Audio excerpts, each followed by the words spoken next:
Haleluya. Puji Tuhan, kita ketemu kembali dalam kasih dari Tuhan Yesus Kristus. Saya dengan sukacita hadir supaya kita bisa bagi-bagi berkat. Artinya, apa yang terjadi di dalam kehidupan kita bisa sharing lewat kesaksian, dan saya berdoa supaya hal tersebut bisa semakin menguatkan iman kita bagi kita yang sudah percaya Tuhan Yesus. Dan bagi yang belum, kiranya bisa tercerahkan, bisa mendapatkan hal-hal yang bermanfaat dari apa yang dibagikan lewat kesaksian. Dan itu menjadi kerinduan kami dan menjadi sukacita kami untuk bisa berbagi tentang kasih Tuhan. Karena memang di dalam hidup ini yang paling penting adalah kita mengalami kasih Tuhan. Karena kasih Tuhan itu sifatnya kekal, bukan hanya sementara. Kalau yang selama ini kita alami, semuanya hanya bersifat sementara. Kecuali kita berjumpa dengan kasih dari Tuhan Yesus Kristus, nah itulah yang bersifat kekal. Gaji besar itu sifatnya sementara, karena satu waktu kita akan pensiun, ataupun satu waktu kita akan diberhentikan dari pekerjaan atau dari gaji yang besar. Jabatan juga hanya sementara, paling lama 5 tahun. Dan itu pun juga banyak mengalami goncangan. Karena apa? Karena jabatan kita tidak permanen. Banyak orang yang menginginkan. Jadi semua yang kita alami di dunia ini hanya sementara. Bahkan seperti uap kata firman Tuhan. Sebentar ada, sebentar saja sudah hilang. Dia menguap, diterbangkan oleh angin. Oleh sebab itu teman-teman, marilah kita terus datang dengan kerendahan hati kepada Tuhan, dan biarlah kasih karunia Tuhan itu menyentuh kehidupan kita. Karena kasih karunia Tuhan itu kekal. Dia memberikan pengampunan, dia memberikan penyucian, dia memberikan penebusan. Ya, bahkan dia memberikan hak istimewa untuk keberadaan kita dipulihkan. Dari kita yang terputus hubungan dengan Tuhan karena Adam dan Hawa yang salah memilih waktu mereka ada di Taman Eden. Tapi dengan adanya kita datang kepada Tuhan dan menerima kasih karunia Tuhan, maka hidup kita dipulihkan. Kita beroleh hak menjadi anak Tuhan, ya, menjadi anak Elohim, dan kita bisa pulang ke surga. Sama seperti ilustrasinya di dalam kehidupan dunia, kalau kita punya anak sekolah, setelah selesai sekolah mereka bisa pulang ke rumah kita. Setelah mereka selesai traveling, mereka bisa pulang ke rumah kita. Setelah mereka selesai melakukan sesuatu pekerjaan ataupun jalan-jalan ataupun apapun, mereka bisa pulang ke rumah kita karena mereka anak. Tapi kalau orang lain tidak bisa pulang, itu sebabnya ini adalah gambaran yang paling sempurna bagaimana eh, hubungan antara manusia dengan Tuhan yang disebut dia sebagai bapa dan kita sebagai anak. Ini sekali lagi bukan soal seksualitas, karena sebagian orang memahami hal tersebut dengan begitu rendah karena mereka punya logika ditipu, dibodohi sama setan. Seolah-olah Tuhan itu beranak. Tuhan tidak pernah beranak. Dikatakan kita anak Tuhan karena kita diberi hak istimewa. Jadi kita diberi satu hubungan yang sangat spesial dengan Tuhan. Karena kalau kita anak, kita bisa datang kapan saja, kita bisa menemui Bapa kita kapan saja. Kalau hanya keponakan, paling tinggi 1 hari 1 kali saja. Itu pun kalau tiap hari nanti paman kita akan berkata, kau tidak ada kerjaan ya, setiap hari datang ke sini. Tapi kalau Bapa tidak akan pernah berkata seperti itu. Itulah gambaran tentang bagaimana firman Tuhan yang dikatakan bahwa kita disebut anak-anak Tuhan. Itu karena begitu spesialnya hubungan antara manusia dengan Tuhan. Nah, pada malam hari ini kita kembali akan mendengarkan sebuah kesaksian bagaimana seseorang mengalami Tuhan, dan saya berharap dengan apa yang dibagikan pada kesempatan ini bisa memberkati bagi teman-teman dan bisa menyadarkan bagi kita yang belum tahu siapa Tuhan, yang belum kenal siapa Tuhan Yesus. Ya, kita akan dengarkan kesaksiannya secara lengkap, sebab itu jangan kemana-mana, tetap di channel Yusuf Manubulu supaya apa yang telah terjadi dan menjadi berkat bagi narasumber bisa juga dialami oleh teman-teman yang menyaksikan acara ini. Oke, kita sambut Bapak Mulyadi. Oke, Iya, silakan Pak. Pak. Dimulai dari latar belakang dulu ya Pak Mulyadi ya. Iya, Pak. Ya, silakan Pak. Ya, latar belakang saya dari Muslim. Saya dibesarkan di dalam agama yang taat, yang fanatik. Saya dibesarkan oleh nenek saya karena pada waktu itu orang tua saya itu mereka pindah ke kota. Di nenek saya tentang agama Muslim yang taat, yang kuat, yang radikal, yang fanatik gitu. Jadi saya dari kecil sudah terbiasa dengan belajar mengaji, belajar sholat, Jumatan. Saya tidak pernah meninggalkan ibadah saya. Saya adalah orang yang taat kepada agama saya karena saya dulu itu percaya bahwa agama saya adalah agama yang paling benar, yang paling sempurna, dan hanya agama Islam, agama yang ada di sisi Allah. Itulah latar belakang saya. Saya dari seorang Muslim yang taat, yang radikal, yang fanatik, karena saya menganggap bahwa agama saya adalah agama yang paling benar, agama yang sempurna. Itulah latar belakang saya, Pak. Ya, silakan Pak. Dilanjutkan Pak. Terus bagaimana ceritanya Bapak bisa ketemu Tuhan Yesus dan menjadikan Tuhan Yesus sebagai Tuhan dan Juru Selamat Bapak? Ya, saya adalah seorang Muslim yang taat kepada Tuhan saya. Tetapi suatu ketika saya mengalami masalah dalam kehidupan saya. Saya mengalami sakit penyakit panas. Selama 6 bulan saya sakit. Nenek saya sudah membawa saya berobat ke dokter, ke dukun, ke paranormal. Saya juga sudah meminta pertolongan kepada Tuhan saya, kepada Allah saya. Saya sholat, saya tahajud, saya berzikir, saya ikhtiar. Tetapi penyakit saya ini tidak sembuh-sembuh. Tetapi justru semakin parah.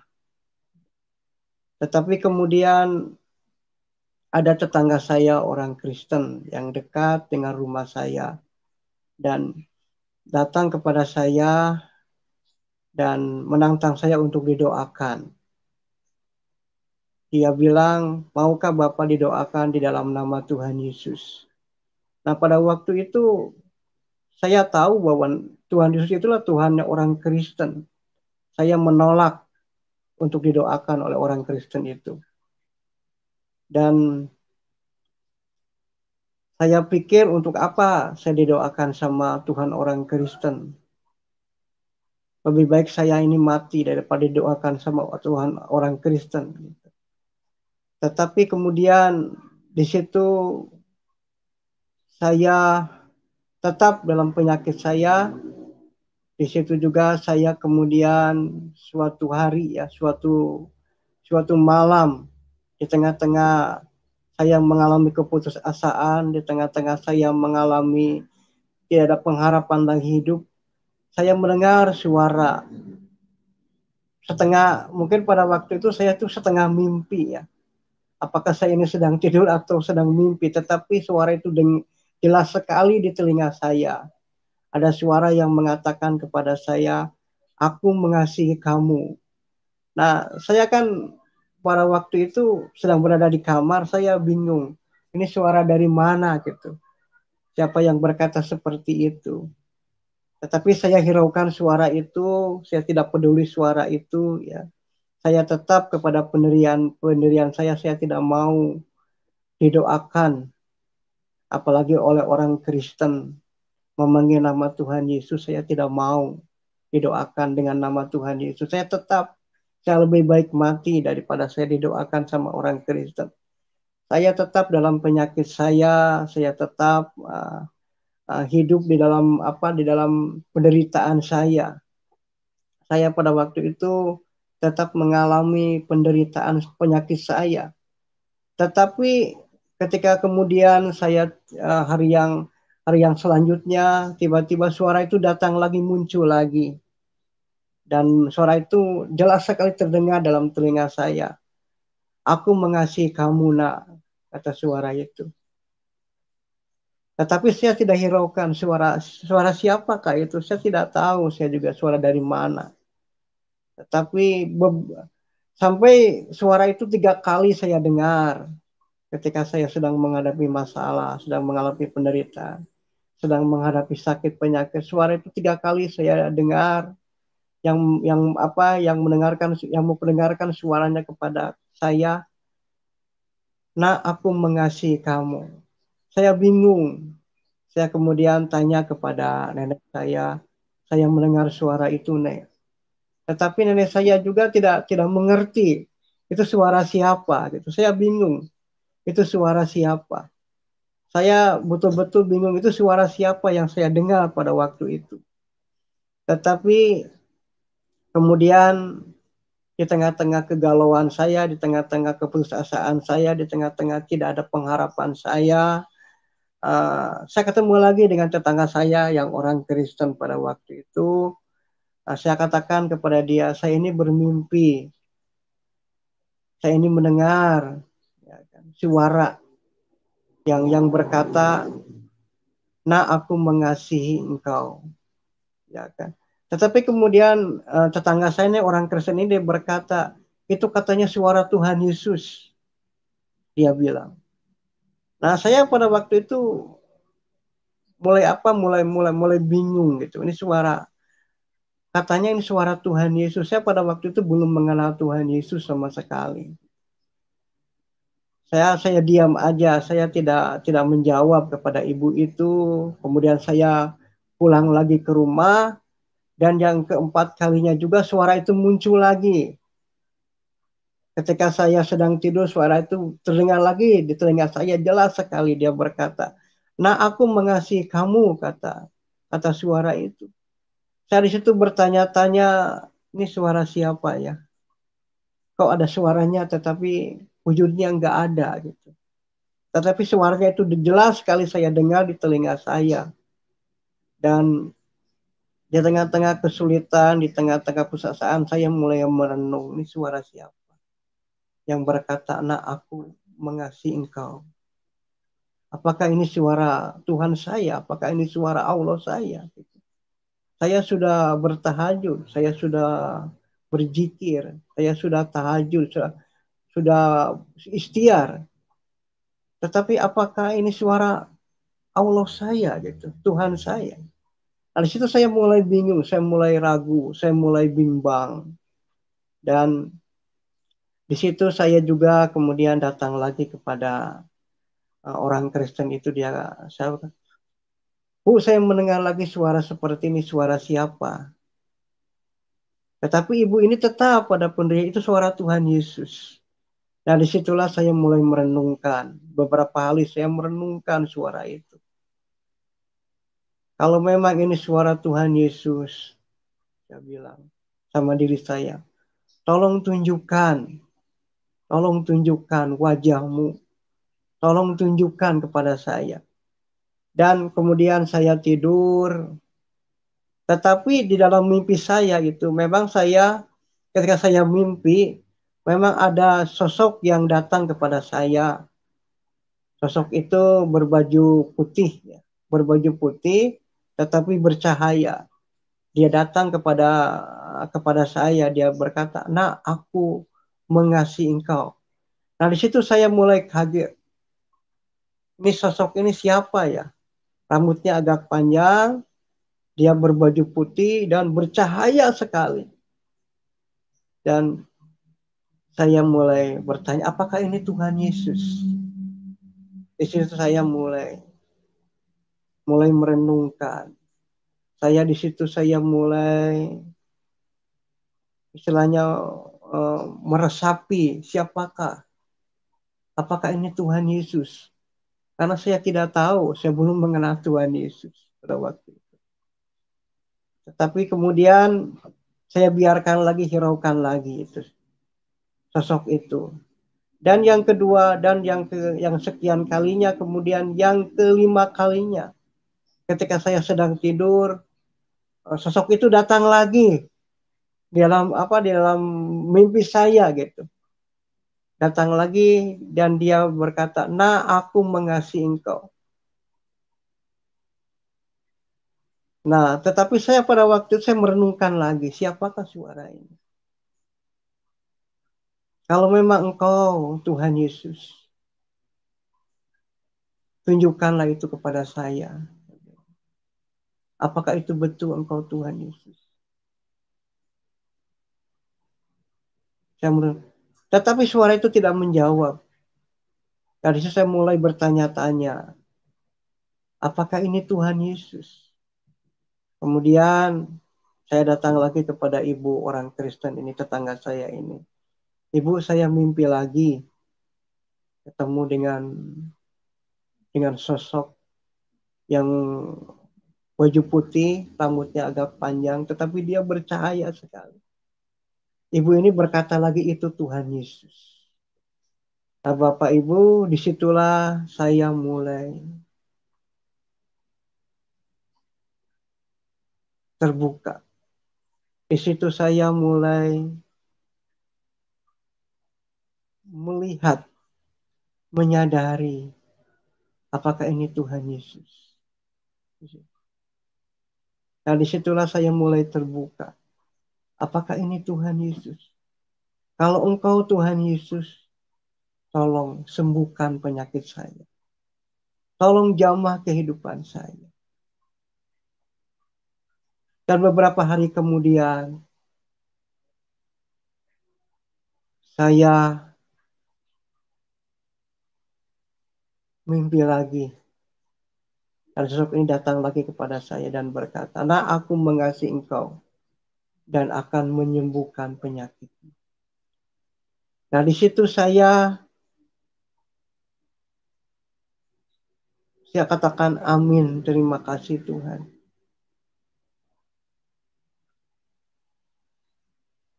Dan beberapa hari kemudian,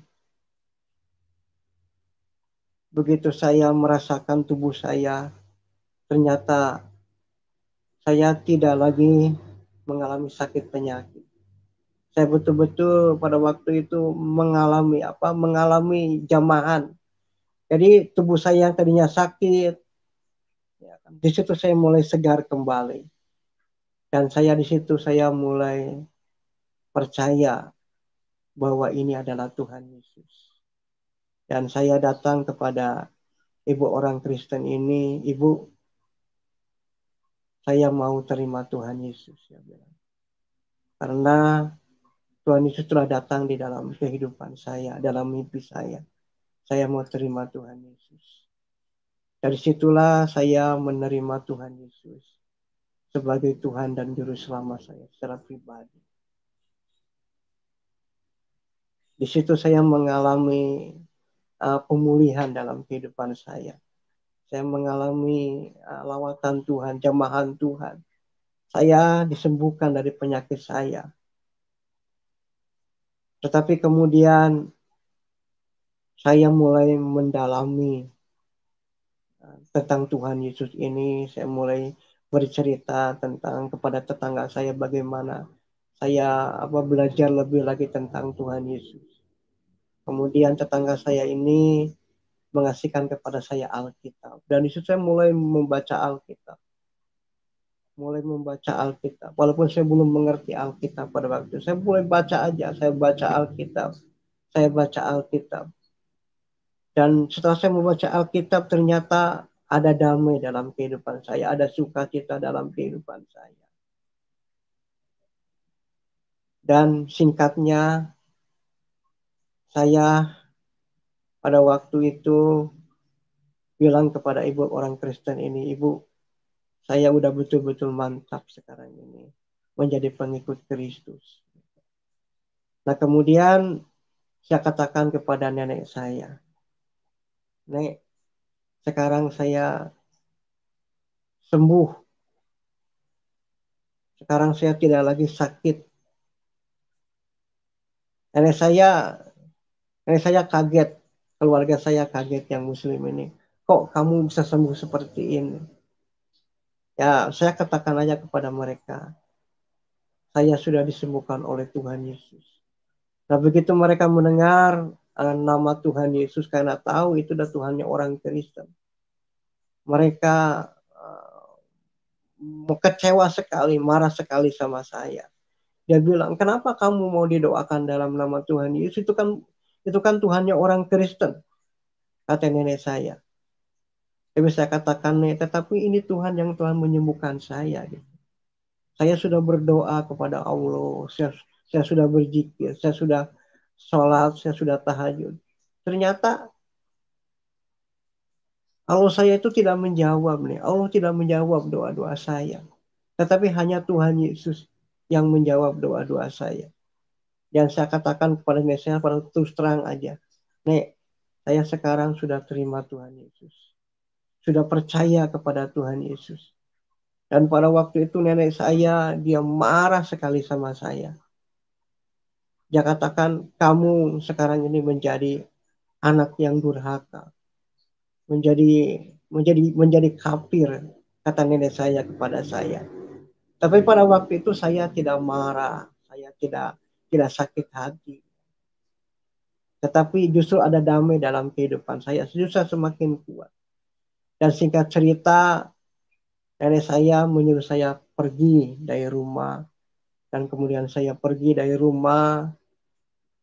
Saya tinggal di salah satu teman saya. Di mana teman saya itu memang orang Kristen.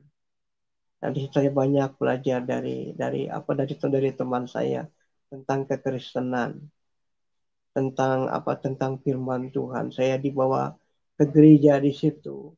Ya, tantangan banyak ketika saya sudah terima Tuhan Yesus. Ketika saya sudah menjadi orang Kristen, tantangan banyak. Dari keluarga saya tantangan. Dari guru agama saya. Dari guru ngaji saya juga ada banyak tantangan. Saya banyak tantangan sekali ketika saya menghadapi. Ketika saya sudah terima Tuhan Yesus. Banyak sekali tantangan. Banyak sekali pencobaan yang datang kepada kehidupan saya. Dan di situ tetapi saya tidak mundur. Saya tidak menyerah dengan tantangan yang saya hadapi. Justru saya semakin kuat iman saya. Saya semakin teguh di dalam Yesus. Walaupun saya jauh dengan keluarga. Saya meninggalkan keluarga. Saya dikucilkan dari lingkungan saya. Tetapi saya tetap tidak mau meninggalkan Tuhan Yesus. Mengapa? Karena saya betul-betul telah mengalami mujizat dan pertolongan Tuhan Yesus dalam kehidupan saya. Itu Pak tantangan yang saya alami ketika saya sudah terima Tuhan Yesus. Banyak hal yang saya alami. Iya Pak, luar biasa ya. Itu kejadiannya waktu Tuhan berbicara kepada Pak Mulyadi itu saat Bapak usia berapa ya? Saya itu sekitar usia 12 tahun, Pak. Usia masih sangat ini ya, sangat muda ya pada waktu itu ya. Sekali ya. Iya, iya, iya.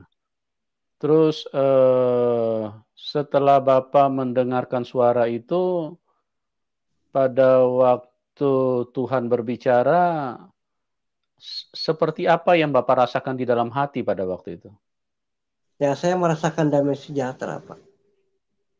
Saya merasakan kita luar biasa ketika Tuhan berbicara kepada saya.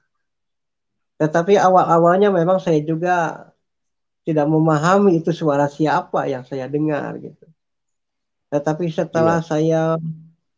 saya minta tolong tunjukkan kalau engkau Tuhan Yesus kepada saya. Maka disitulah Tuhan Yesus menunjukkan wajahnya ya dengan berupa sosok baju putih yang bercahaya. Dan situ dia katakan, nah aku mengasihi engkau. Itu aja yang saya dengar, Pak. Dan betul-betul saya mengalami damai sejahtera ketika saya bertemu dengan Tuhan Yesus. Luar biasa ya. Jadi teman-teman mengalami Tuhan itu memang satu hal yang sangat spesial, sangat khusus ya. Sangat pribadi karena apa? Karena itu pengalaman bersama dengan Tuhan. Jadi kalau kita tidak mengalami, maka kita tidak mungkin bisa percaya bahwa Tuhan Yesus itu adalah Tuhan. Seperti Pak Mulyadi tadi mengatakan bahwa latar belakang imannya adalah seorang yang fanatik, seorang yang dididik dengan kuat di dalam ilmu-ilmu keagamaan. Itu kalau secara manusiawi tidak mungkin beliau bisa meninggalkan imannya dan kemudian percaya kepada Tuhan Yesus. Tapi disinilah satu hal yang sangat supranatural yang telah terjadi kepada seseorang yang dari latar belakang iman yang berbeda, tapi kuasa Tuhan jauh lebih besar, sehingga apa yang dialami oleh Pak Mulyadi membuat dia tidak bisa bertahan dengan kepercayaannya yang lama, dan beliau memutuskan untuk percaya kepada Tuhan Yesus dan menjadikan Tuhan Yesus sebagai Tuhan dan Juru Selamatnya. Nah, Pak Mulyadi pada waktu itu Bapak masih usia 12 tahun. Terus kemudian menurut analisa dokter, Bapak kena sakit apa pada waktu itu? Saya panas, Pak. Saya penyakit Panas. panas. Ya. Selama berapa Tetapi bulan, Pak? hampir 6 bulan, Pak. Hampir 6 bulan.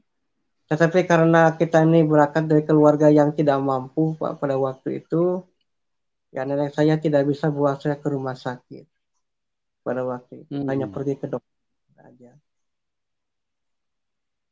Iya, iya. Jadi memang begitulah teman-teman. Mempercayai Tuhan Yesus itu satu hal yang memang tidak mudah. Karena tantangannya pasti besar. Nah, kita sudah dengar bahwa Pak Mulyadi mendapatkan tantangan itu dimulai dari keluarga. Karena keluarga besar tidak bisa menerima kenyataan bahwa seorang Mulyadi didoakan oleh orang Kristen. Tetapi kenyataannya setelah didoakan, Pak Mulyadi mengalami mujizat kesembuhan. Itu selang berapa hari Bapak bisa sembuh pada waktu didoakan? Saya itu kesembuhan itu selang beberapa hari ya. Saya ini diperlihatkan dengan suara itu, Pak, hampir 4 kali, Pak. Nah, kelima kalinya di situ saya betul-betul meminta kepada Tuhan Yesus yang saya tadi itu, kalau memang ini Tuhan Yesus, tolong sembuhkan saya. Nah, beberapa hari kemudian badan saya ini sehat, Pak, kuat. Jadi sebetulnya saya ini tidak didoakan sebetulnya, nggak ada yang mendoakan saya. Oh, Tetapi saya tapi karena meminta Bapak dengar karena suara saya, Tuhan. ya saya dengar suara Tuhan itu. Saya dengar suara Tuhan, saya minta kalau Engkau Tuhan Yesus, aku minta kesembuhan dan serang beberapa hari kemudian saya sembuh, Pak. Mhm. Itu yang Luar saya biasa. alami. Jadi saya tidak Nah, didoakan karena saya tidak mau didoakan sama orang Kristen pada waktu saya nggak mau. oh, Dan ya. Jadi teman-teman kita sudah dengar bahwa Pak Mulyadi ini sangat alergi atau menolak keras untuk didoakan orang Kristen. Tapi itulah kita lihat kasih Tuhan ya. Tuhan Yesus adalah benar-benar Tuhan dan Tuhan Yesus bukan seperti manusia yang gampang tersinggung atau naik darah karena ditolak. Dari Pak Mulyadi punya sikap bahwa dia tidak menginginkan didoakan orang Kristen. Artinya dia tidak menginginkan kehadiran Tuhannya orang Kristen di dalam hidupnya. ya betul, Pak. Tapi itulah Tuhan. Seperti yang saya katakan, bahwa dari firman-Nya kita bisa buktikan bahwa dia adalah Tuhan. Karena perkataannya itu sangat sempurna. Jadi tidak ada kelemahan apapun. Misalnya Tuhan berkata di dalam Matius 11 ayat 28, marilah kamu yang letih lesu dan berbeban berat, karena aku akan memberikan kelegaan kepadamu. Nah, perkataan marilah kamu yang letih lesu dan berbeban berat, ini ditujukan buat semua orang, teman-teman. Bukan hanya buat orang Kristen. Karena kalau hanya buat orang Kristen, perkataannya seperti ini. Marilah kamu orang-orang Kristen, karena aku akan menolong kamu. Nah, kalau dia berbicara seperti itu, kalau firman berbunyi seperti itu, maka saya adalah orang yang pertama yang akan mengatakan bahwa Tuhan Yesus itu bukan Tuhan. Tapi karena firman-Nya itu sempurna, marilah kamu yang letih lesu dan berbeban berat. Jadi ini universal untuk semua orang, siapapun, apapun latar belakangmu, dompet tipis, dompet kosong, dompet tebal, dompet robek, tidak punya dompet pun tetap Anda disayang Tuhan. Karena Tuhan itu hanya ingin menyatakan kasih-Nya. Tuhan itu bukan seperti manusia yang memanfaatkan keadaan. Jadi perkataannya marilah kamu. Jadi untuk semua manusia. Ya, apapun latar belakangmu. Nah, pada saat itu kalau dilihat dari historis latar belakang, Pak Mulyadi beberapa kali memandang enteng dan menganggap bahwa Tuhan Yesus itu bukan Tuhan. Dan dia tidak mau didoakan. Tapi itulah Tuhan Yesus baik dan dia tidak pernah menganggap penolakan-penolakan itu sebagai penghinaan atau sebagai penghujatan, ya, atau sebagai penistaan terhadap Tuhan. Tapi Tuhan yang baik, Tuhan Yesus selalu datang dengan kasih-Nya. Dan dia justru menyatakan bahwa dia mengasihi Pak Mulyadi. Aku mengasihimu, nak. Itulah Tuhan yang luar biasa. Nah, Bapak berarti selama 6 bulan Bapak terbaring sakit pada waktu itu ya? Iya, Pak. Iya. Jadi saya ini Dan, sebetulnya nggak terbaring juga, Pak. Cuma ya. panasnya itu memang ada. Cuma sampai Hmm. terbaring sih. Cuma saya merasakan Oh. memang tubuh saya lemas sekali. Lemas dan terbaring itu memang saya terbaring. Tapi saya sering biasakan untuk saya bangun gitu. Saya tidak Hmm. mau dengan penyakit. Tetapi saya merasakan ini penderitaan yang saya alami pada waktu itu. Sampai rambut Jadi saya ini tubuhnya semuanya, ya, tubuhnya semuanya terasa rambut lemah begitu ya? lemah sekali. Betul-betul Iya. saya mengalami sekali. Hmm. Tapi pada waktu itu Bapak sudah sempat minum obat juga? Sempat, Pak. Tetapi justru penyakit saya ini tidak sembuh-sembuh. Oke. Itu yang saya Ya. alami sampai saya sudah lemah, sudah apa.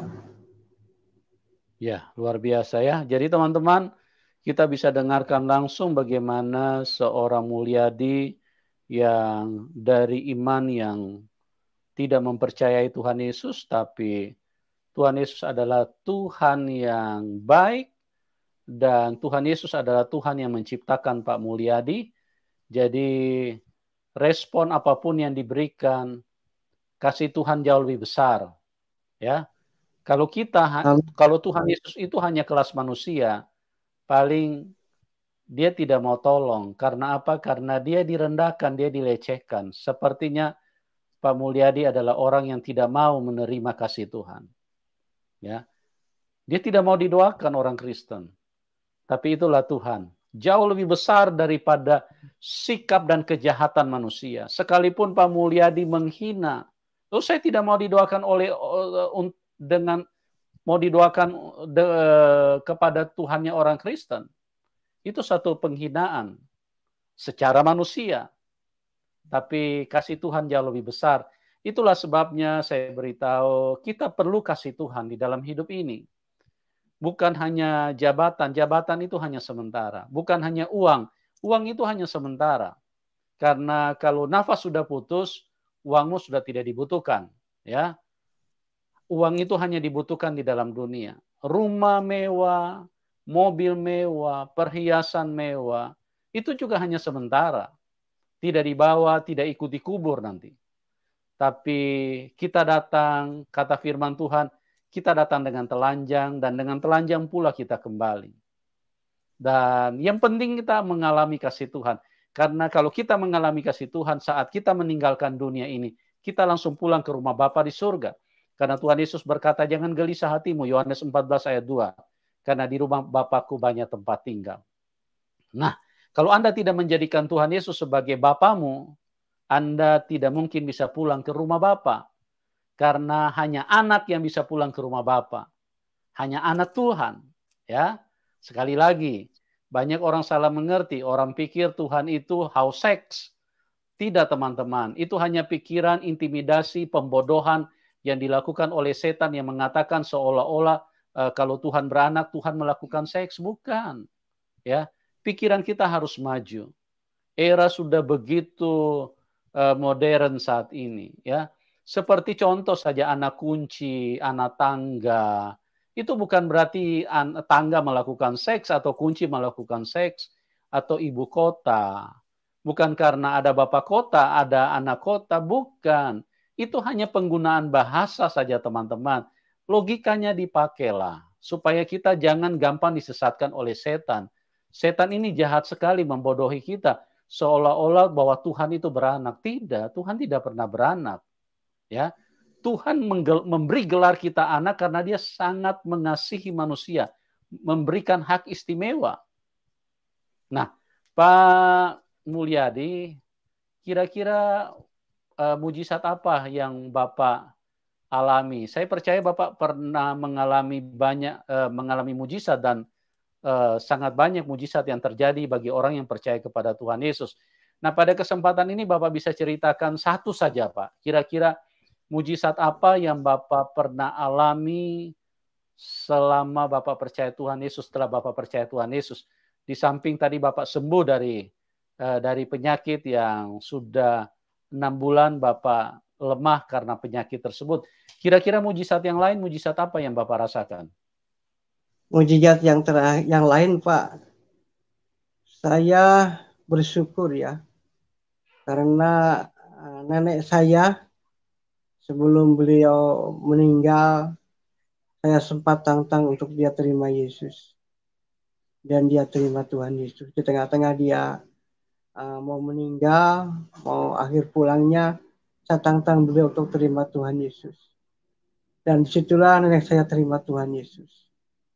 Itu yang saya sukacita sekali, yang saya alami ketika orang tua saya diselamatkan, ketika orang saya boleh mengenal Tuhan Yesus. Itu yang saya alami ya, itu sukacita saya ketika keluarga saya mereka percaya kepada Tuhan. Itu mujizat, Pak, itu luar biasa. Jadi itu mujizat yang terindah yang saya alami dalam kehidupan saya ketika nenek saya sebelum dia meninggal dia sudah terima Tuhan Yesus. Itu aja. Haleluya. Luar biasa ya. Jadi sebagai pembuktian bahwa Tuhan Yesus itu adalah Tuhan, Ya, karena dia adalah Tuhan yang Maha Kuasa, maka dia adalah pembuat mujizat. ya, Jadi kalau kita mempercayai Tuhan, sangat sederhana dan sangat mudah untuk kita mengenali seperti apa Tuhan yang benar. Karena Tuhan yang ya, benar itu adalah pembuat mujizat. Dia melakukan perkara-perkara yang supranatural yang tidak mungkin bisa dilakukan oleh manusia. Nah, tadi sudah kita dengar bahwa keluarga dari Pak Mulyadi adalah keluarga yang taat di dalam imannya, yang sebelumnya sangat taat di dalam pembelajaran-pembelajaran agama. Tapi kita melihat mujizat terjadi bahwa nenek daripada Pak Mulyadi akhirnya juga percaya kepada Tuhan Yesus. Nah, luar biasa sekali ya, teman-teman, bagaimana kisah orang berjumpa dengan Tuhan dan mengalami mujizat Tuhan. Saya berdoa apa yang dialami oleh Pak Mulyadi juga bisa terjadi di dalam kehidupan Anda asal Anda membuka hati. Karena Tuhan yang baik, dia selalu mengasihi manusia. Dia tidak pernah marah-marah, dia tidak pernah datang dengan darah tinggi. Yang darah tinggi itu cuma manusia yang suka emosi, gampang panas, merasa dihina, atau merasa dinista, atau merasa dilecehkan. Itu hanya manusia. Kalau Tuhan yang baik, Tuhan yang benar tidak akan pernah dipengaruhi dengan hal-hal seperti itu. Karena Tuhan yang benar, dia pasti sangat mengasihi manusia. Dan manusia yang melakukan penghinaan, penistaan itu hanya karena manusia tidak mengerti kebenaran yang sesungguhnya. Ya, Pak Mulyadi, saya punya sedikit pertanyaan. Di dalam mengikut iya, Tuhan Yesus itu kan ada tantangan ya Pak, pikul salib. Namanya pikul salib. Nah, kira-kira komitmen apa yang Bapak bisa berikan kalau seandainya Bapak harus menanggung salib yang besar? Misalnya Bapak dianiaya atau mengalami tekanan yang besar. Bahkan bukan mungkin, firman Tuhan sudah menyatakan itu.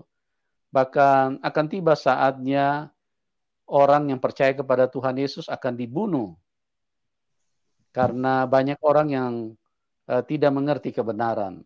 Ya, kira-kira komitmen apa yang Bapak bisa berikan kepada Tuhan pada saat Bapak mengalami aniaya yang hebat atau mengalami tekanan yang hebat? Apakah Bapak akan meninggalkan Tuhan apa bagaimana Pak? Silakan Pak Mulyadi. ya. Komitmen saya mengiring Tuhan adalah saya tetap setia kepada Tuhan. Mengapa? Karena Tuhan itu telah setia kepada saya. Tuhan telah menebus dosa saya. Tuhan telah menyelamatkan saya. Kalau saya menderita, saya mengalami aniaya, itu tidak sebanding dengan kasih Tuhan dalam kehidupan saya. Tuhan telah lebih dahulu menderita untuk saya.